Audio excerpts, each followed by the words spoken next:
Councilmember Piedmont-Smith.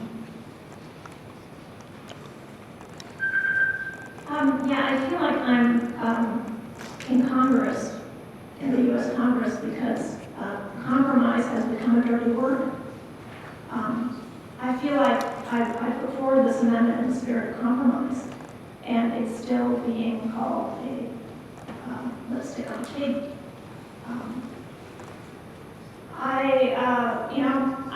I've done what I can. Nobody's, I don't know, I just feel like one side is saying, okay, we really want plexes everywhere, but okay, this is all right, we'll take this. And the other side is just screaming so loud they can't even hear themselves think. I just feel like it's very frustrating to me that people who are opposed to plexes in their neighborhoods just seem to have fingers in their ears and yelling at the top of their lungs. Like they're not, the research that it's a crying shame, it is, I agree. The research that I've done and I've shown people is that it may not immediately lead to affordable housing, but there's a filtering effect that somebody who lives in a slightly cheaper home can then move into the duplex, and that's leaving that slightly cheaper home available for somebody who has less money, and so on. This has been proven to work in other communities.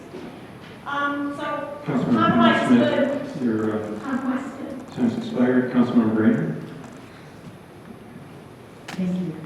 This amendment, like Amendment 3, I supported the original number 3, and I support this, and I really applaud my colleague for trying to make some compromise, to try to get away from the all or nothing. And this is something that I will support because it's not involved in effectors. Thank you. Councilmember Rowe.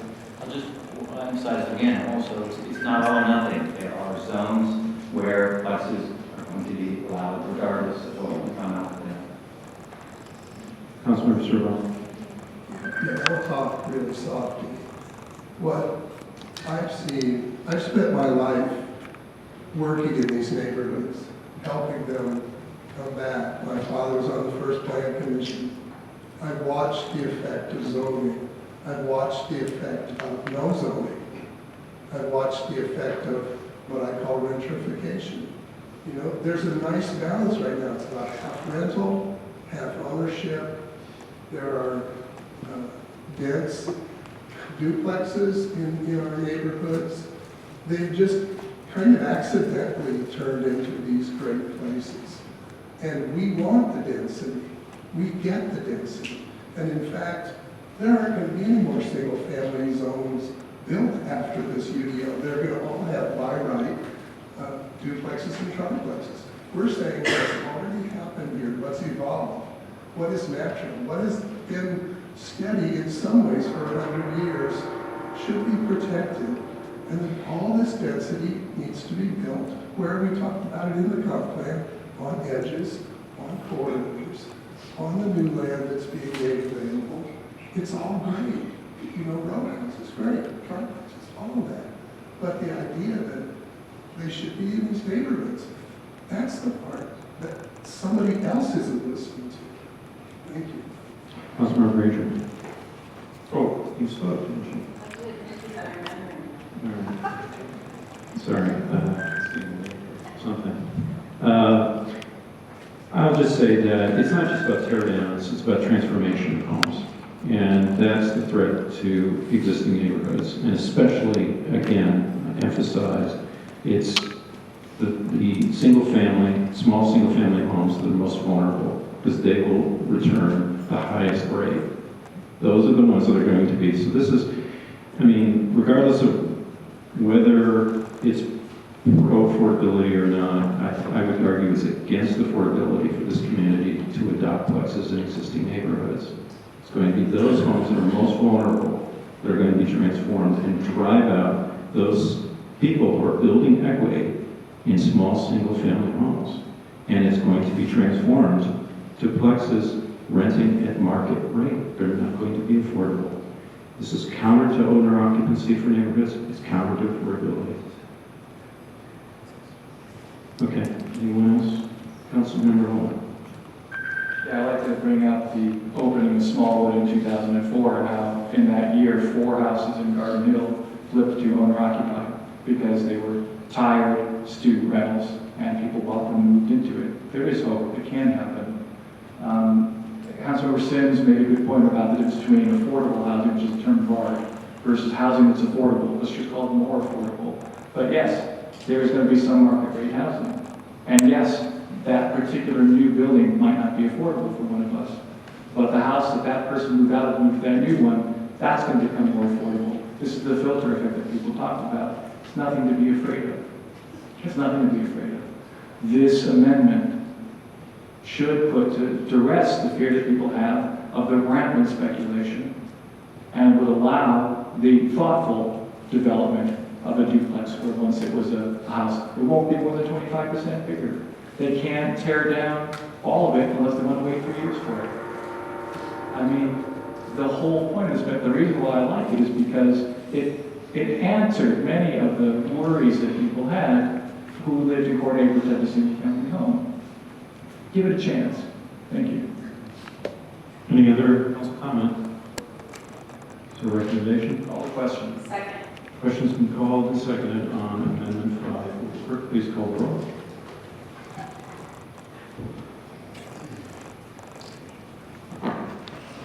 Councilmember Piedmont, Yes. Granger? Yes. Rowland? Yes. Rowland? Yes? Sims? Yes. Sturbaugh? No. Hammer? No. Brown? No. Schuster? Yes. Thank you. Thank you. 6-3, Amendment 5 is adopted. We will now go to Amendment 1. This is next on our agenda. We have 16 minutes left. It's on the docket. It's up to you if you want to introduce it. I'll introduce it. Amendment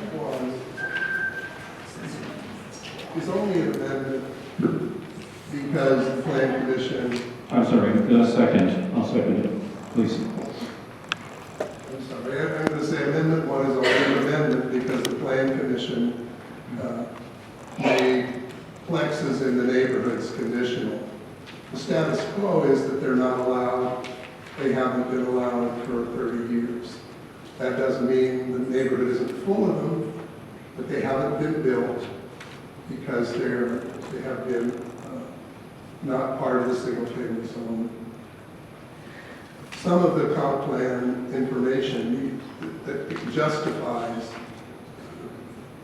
the single-family zone is, where that existing core neighborhoods should not be the focus of the city's increasing density, page 61. Another page 61, the older urban small-scale compact single-family housing stock located primarily around the city center. The university provides some of the city's most affordable housing stock and must be protected.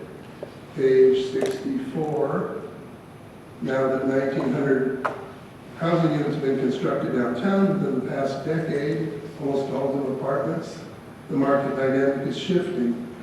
More market opportunities may exist to convert single-family homes from rental to owner-occupied. And page 64, encourage opportunities for infill and redevelopment across Bloomington with consideration for increased residential densities, complexity design, etc. Avoid placing these high-density forms in single-family neighborhoods. Page 65 of the comp plan, continue to support and promote affordable home ownership as another method of urban affordability that can help to raise and keep the residents from poverty while we build equity and security in the local community. Page 84, a few locations may support increases in density and multifamily residential uses when adjacent to higher volume roads or near major destinations are located along neighborhood edges and may support small-scale neighborhood uses. It's important to protect the existing single-family housing stock within this district.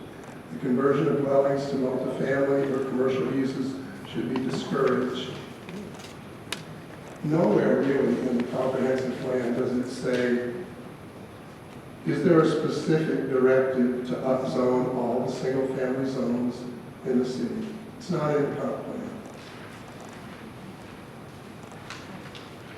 This amendment brings forward a revised and simplified version of an amendment that was at Plan Commission that actually didn't get heard. They passed on the conditional use instead. Justifications, already dense, already half rental, already supporting duplexes and multiplexes that were grandfathered for previous zoning. These core neighborhoods are a model for appropriate density. Upzoning to allow duplexes and triplexes in these already dense zones will create many unintended consequences, as the city discovered the last time upzoning occurred. The comprehensive plan's support for homeownership is in direct conflict with the UDO. The upzoning that favors and encourages conversion of single-family homes and rentals to more dense rental properties. This incentive immediately increases property values and encourages property speculation. New home buyers will compete against rental investors, and new density will favor the investors. Another point, stable, naturally occurring, affordable rental properties will have new options for the investor owner. Property speculation, conversion, and possible demolition will likely result in displacement of renters and eventual replacement with market rate rentals. Neighborhood quality of life suffered from increased density the last time this was tried in Bloomington. This has been referred to as gentrification because in the long run, upzoning will favor rentals over owners.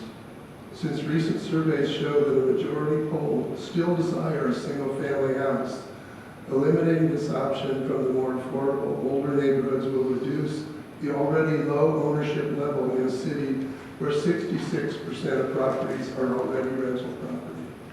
Citizens are already buying Ellisville, even Bedford, due to the lack of options in Bloomington. There are locations that the comprehensive plan specifies and other sites where missing middle houses can be built without harming existing, stable, dense neighborhoods. There are enough of these opportunity areas for at least a decade of this kind of infill. The fact that the large lot suburbs are exempt from this upzoning focuses the burden of this unasked for removal of existing single-family zoning in the core neighborhood. This was not recommended in the publicly developed comprehensive plan. This makes the burden fall exclusively on the shoulders of middle and working class citizens in the core, where naturally occurring affordable housing and affordable rentals still exist. The fact that allowing duplexes as a conditional use will grant a newly permitted use that has been approved every time it has been requested to date. That's the status quo. Conditional use has been approved for ADUs every time it's been asked for. And 88% of all conditional requests have been approved. So conditional use is essentially approval with conditions. A good option already exists to increase density in the core neighborhoods. Accessory dwelling units are essentially duplexes with the added requirement that the owner live in the structures. The cost of an ADU is lower due to shared utilities. You're allowed to share the utilities. That makes it more cost efficient to make. The option of making a connected ADU will be indistinguishable from a duplex. And building a separate structure in the backyard is another way to create new housing and respect ownership in these neighborhoods. These options already exist in the core. A good option exists to increase density. Accessory dwelling units are essentially duplexes. The last point, if we don't want multiplexes in the core neighborhoods, banning them is the correct option, not going with conditional use. An interesting thing that surprised me, but came up because of this, what the banning of the duplexes affected in another section of the code, is that for any property that has been rezoned in R1, R2, R3 after the UDO, that was not previously R1, R2, R3, shall be duplexes and triplex dwelling uses shall be permitted by right, shall not require a condition of approval. So that means we're really not going to do this anymore. We're not going to make strictly single-family zones in the future. This means that these neighborhoods, these old core neighborhoods, will essentially be grandfathered. And now I would like to pass my time on to our co-sponsor, David. I have less than 2 minutes. I think Councilmember Sturbaum heard it very well. I would also like to emphasize that conditional use is essentially going to be permitted. It's rarely denied if it meets specifications. And it would call any time that there was a petition for a plex for the neighborhood to come out and try to defend itself. And it would be this incredibly huge burden for the neighborhood to try to evaluate each one and defend it. As I said already, this is anti-affordability. The targets are the small, affordable homes that are in the core neighborhoods, 700, 800, 900 square foot homes where people live, reside, and those are the target because they're inexpensive and they will transform that box into a plex of some kind, rented at market rate. It won't be affordable. This is an attempt to essentially open up Bloomington's core neighborhoods to the developmental speculation. And nothing good can come of that, in my opinion. So it's counter to comprehensive plan guiding document places high priority on owner-occupied dwellings. This does the reverse. I would like to also observe the corporate council statement read by Mr. Robinson earlier said that we can't require owner occupancy plexes. They will be rentals. We cannot defend that in court. So unlike ADUs, which we can impose owner occupancy, these are very different. So with that, I'll conclude. If there's nothing else, we will go to staff for their opinion on this, or actually staff next, right? Yeah, yes. Mr. Robinson, would you like to comment on amendment? Before I start my presentation, I do have 5 minutes. I just want clarity on the time. I think council has a sharp cutoff at 10 p.m. Can you clarify the process before I start my presentation, please? You have 5 minutes, so you can make it before 10. Then that doesn't give opportunity for question and answer. We don't know yet. We don't know yet, so please make your statement.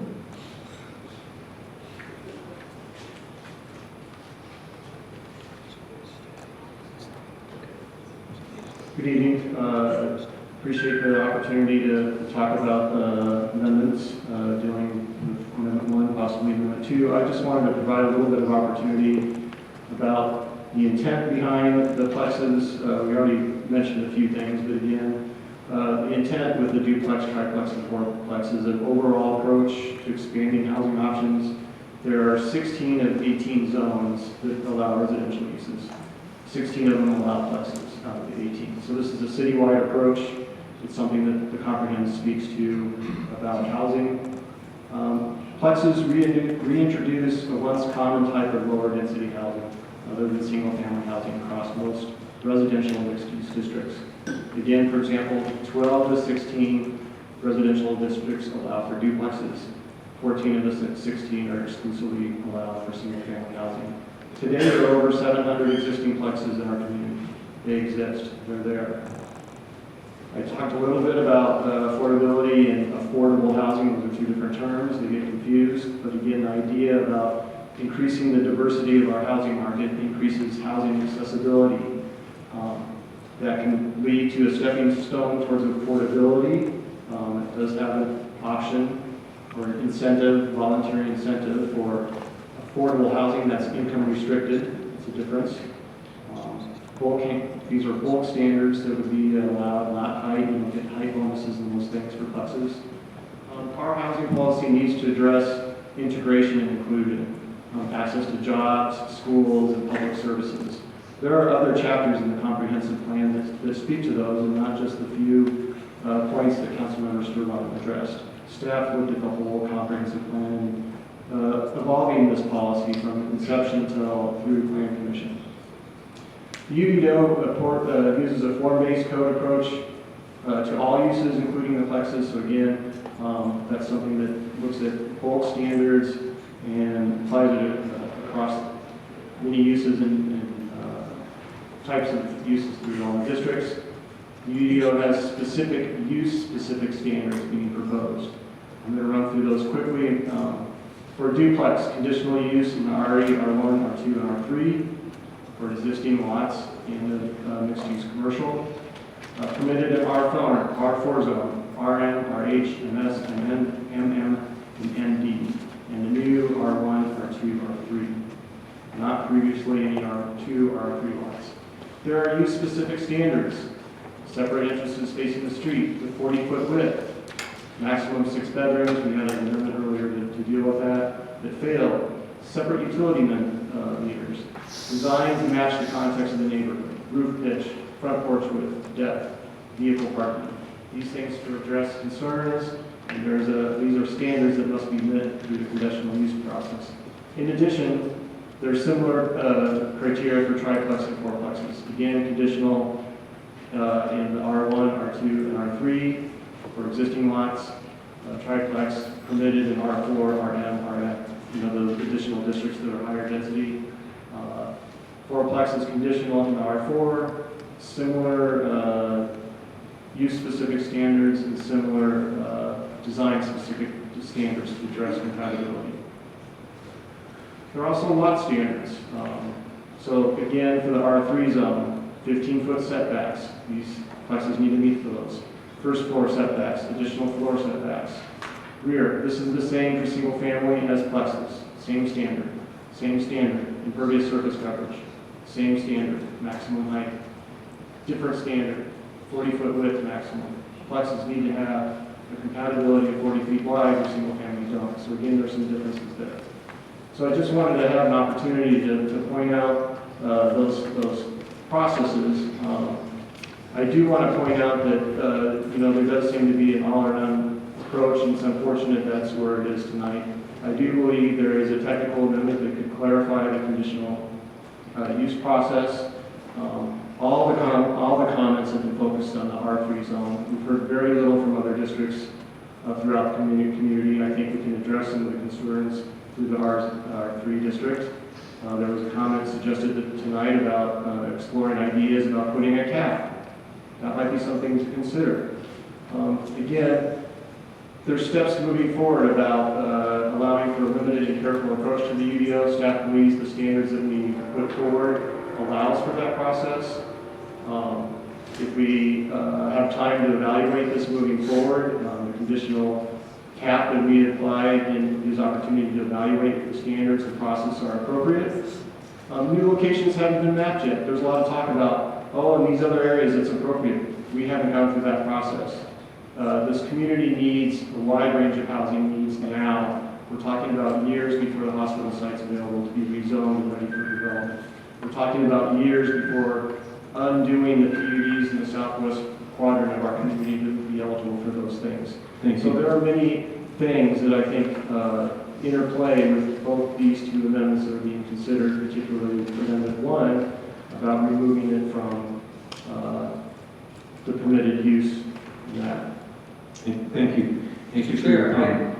I move to extend debate till 11 o'clock. Second. This is debatable? Okay. Any questions? Extending to 11 o'clock? Absolutely not. Absolutely not. No, we sat here for 4 We hours. have, tomorrow, we're meeting tomorrow. That's when this discussion should resume. Why would we make a rule to say that we're meeting from 6 to 10 p.m. and tell people to show up at that time and then change it? Here's the thing. I have plenty of respect for the public, and I'm the one that said that we should shorten time so everybody gets to speak. We had a staff member who needed to leave because these meetings last so long. They have to work in the morning, they have children, they have things to attend to. This is not okay. This is not an okay way to do business. And let me tell you, things get worse. Isabel Piedmont said made a very good point about how uncivil this process has been, and I agree. And I'm not saying I haven't been a part of it, but it's only going to get worse after 10 p.m. Everyone knows it. I'm leaving at 10 p.m. This is ridiculous, embarrassing, and I will not stand for it. Further comment? Councilman Ruff, do you have a comment? Well, I'm not sure, I certainly don't blame council leadership in any way, shape, or form, but there was some discussion that this might happen, that I think there's some awareness that we might want to extend the debate tonight. It's 11 o'clock based on how these amendments played out.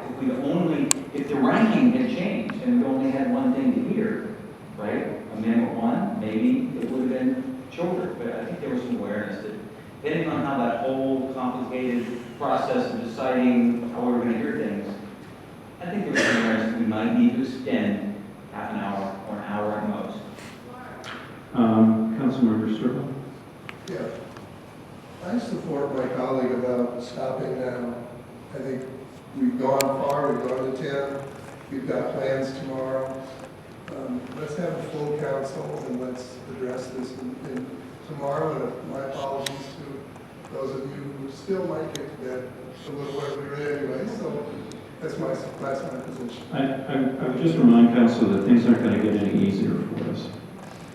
That we have over 60 amendments, probably closer to 80 to hear before December 18th. So if we think that this is going to be something that we can just continue punting, I think they might want to reconsider. Councilor Boland. Just want to show people the app that I use here. It's an app called Multi-Timer, and I've got so many timers that I've lost track of how to do it so that it's hard to program. But I do a lot of math as a parliamentarian to figure out, okay, if we want to go this long, how much do we divide up time? When we first debated all this with Chapter 3, I called at the beginning and said, you know, if we go 2.5, we shouldn't go more than 2.5 hours per comment. We blew past that, and that's why these timings come in here, you know, like tonight, and we had to cut down to 1 minute, 1.5 minutes just to get Amendment 5 in so that we could get to Amendment 1. I think everyone needs to think about how much time do you want to speak. If you want a more reasonable time to speak than 1 minute, you know, this amendment really should, I expect it to take 4 hours because all the things that people said, Amendments 3 and 5, you know, some of them were about Amendments 1 and 2.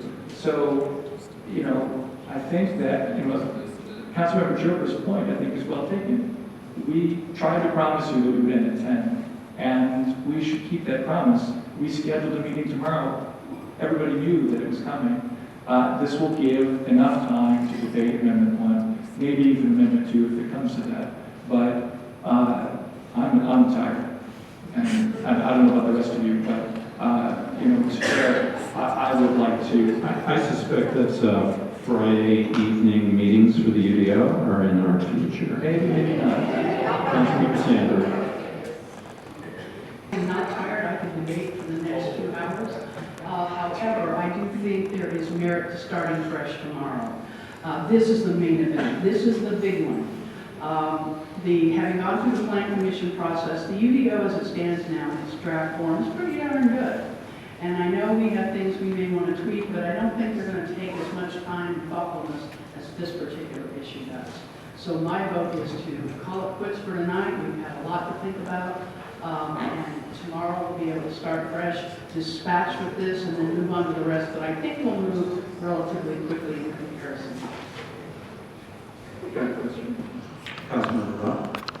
Well, I know this is water under the bridge, but it seems kind of silly that we had the presentation, the statement made by Councilmember Sturbaugh and Councilmember Warlow and staff. It's now going to be separated from the discussion tomorrow. And there's, I think they framed these really well, and I don't think we want to go have them repeat that tomorrow, but maybe we do. Okay, there's still council comment. Councilmember Sims, you haven't spoken. Well, Well, I just want to say that we still have several minutes before 10 to be read this part.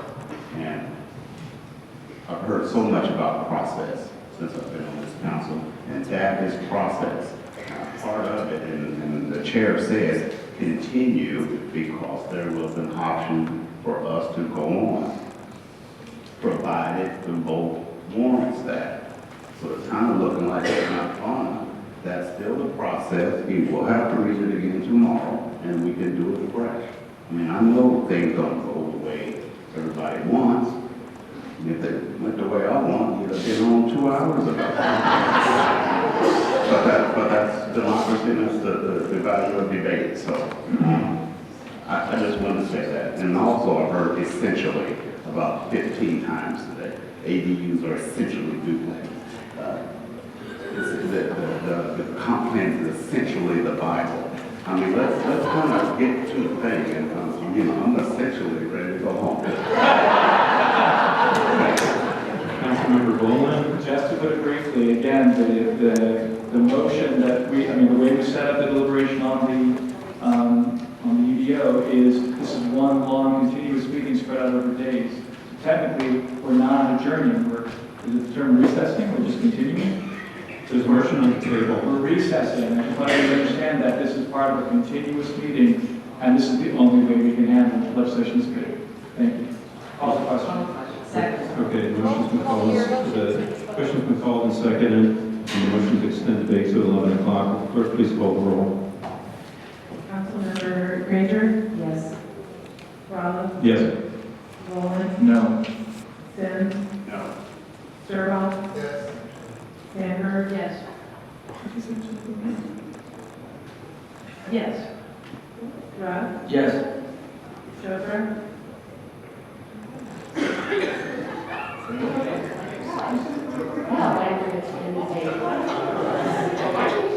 Mr. Chair, point of order. No. The vote, no vote ends the meeting, and yes vote. Mr. Chair, I call for a recanvassing of the. All right, let's call to order this meeting. Will the clerk please call, please, can we pay attention? Please.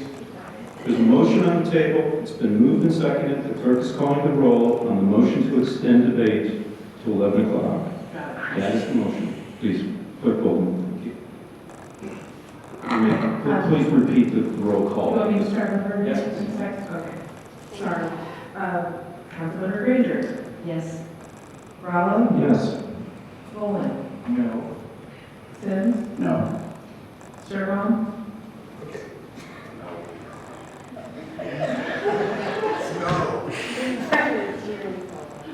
Sandberg? No. Russ? Yes. Schaefer? No. Cleveland Smith? No. All right, no, it fails 3-6.